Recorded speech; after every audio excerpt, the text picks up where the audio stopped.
We're going to be talking about leadership and Agile leadership today. And I'm going to focus on one of my many hats. I'm going to focus on my Riot Games hat today. So who's heard of Riot Games? Okay, that's great because you're not really our target audience. So I'm glad at least some of you have heard of it.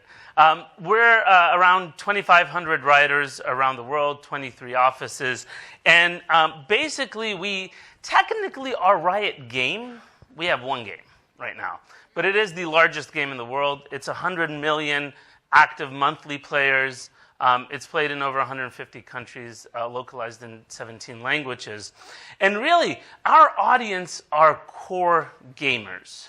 All right, so not the casual gamers, but core gamers. And what we're trying to offer them are gaming experiences. Now, I'm giving you this background because it's actually really important to the story that I want to share with you.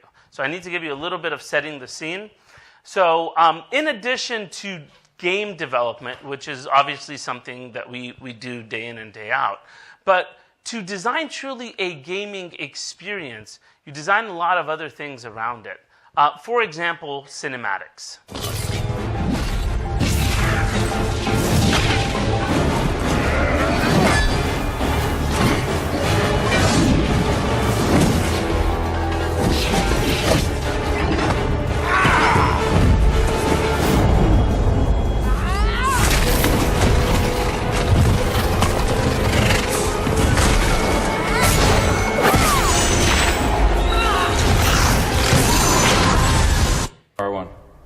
We also have an entire music program. So we've built our own albums in-house, published them. They're on iTunes.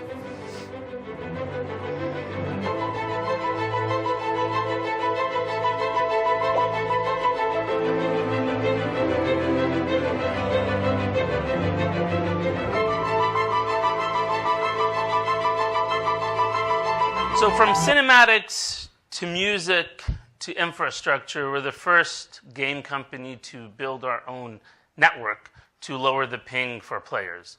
So we are a very agile organization, but one of our challenges is how do you apply Agile across developing cinematics, game development, music, infrastructure, very, very different domains. So when we talk about business agility, the entire business is agile regardless of what we actually do. It's not just for the game development.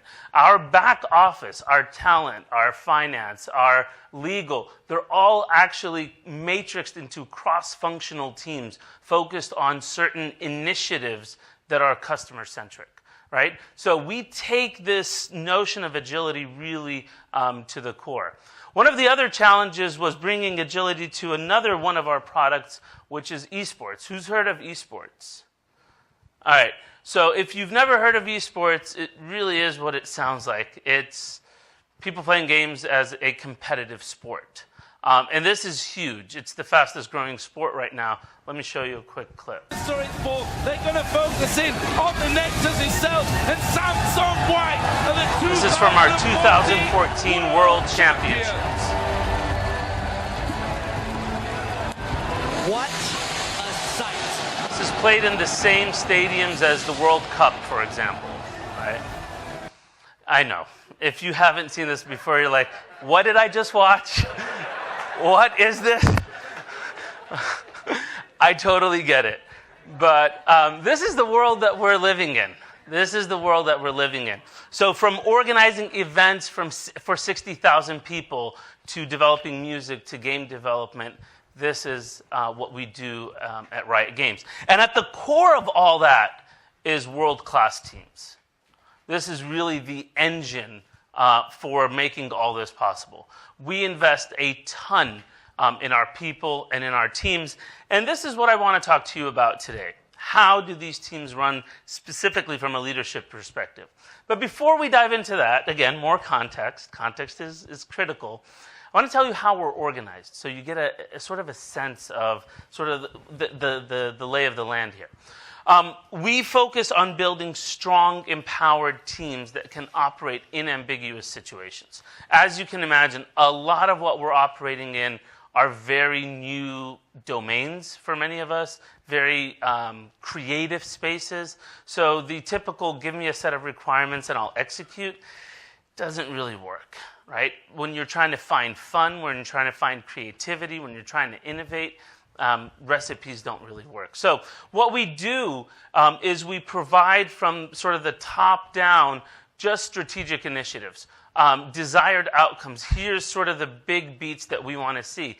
And it is totally delegated to the teams to figure out what they need to build and how they need to build it.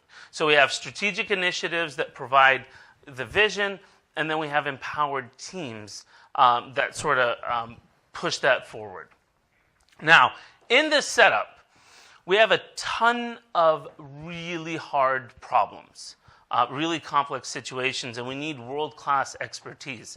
So we've built this notion of disciplines, right? And disciplines is where we cultivate the craft of people, right? The competency of people. So every Rioter is part of a discipline, right? And reporting lines go into that org. So engineers are part of the engineering discipline. Product managers are part of the product management discipline, and the reporting lines go into that. So all promotion, salary, all that goes into that dimension. Now, because we are focused so much on the player, our mission actually, we aspire to be the most player-focused game company in the world.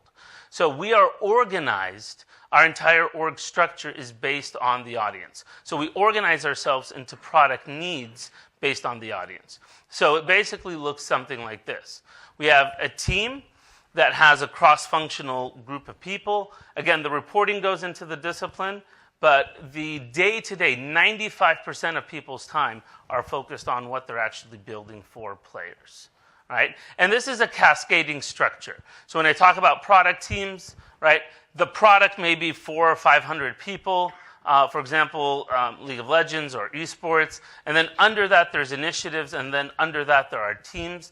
We do not bound teams by the 5 to 7 to pizza rule. A team is a team.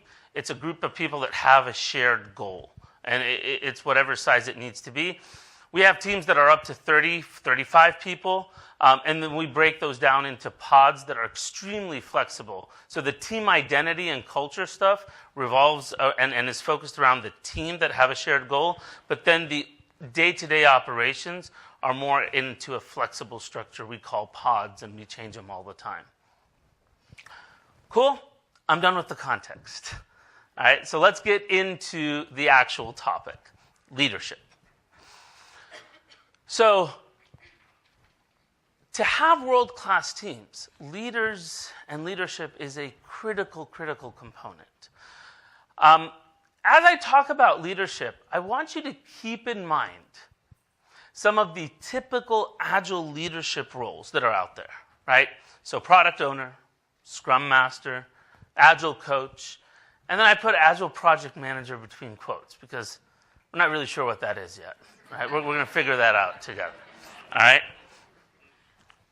Anyone here Agile project manager?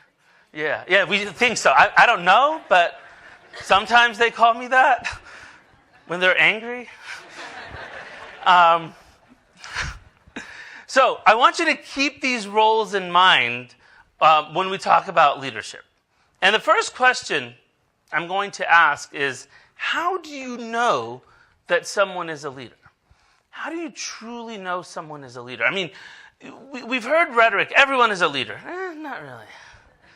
Right? Everyone has the potential to be a leader, I agree. But is everyone a leader? How do you know who is truly a leader? Is it by title?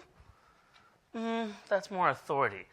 So there's a lot to talk about with leadership. But I am conscious of the audience. I'm conscious of the context we're in. And so I actually want to focus on 3 specific dimensions to know how someone is a leader. Leaders are accountable. Leaders make decisions, and leaders are followed.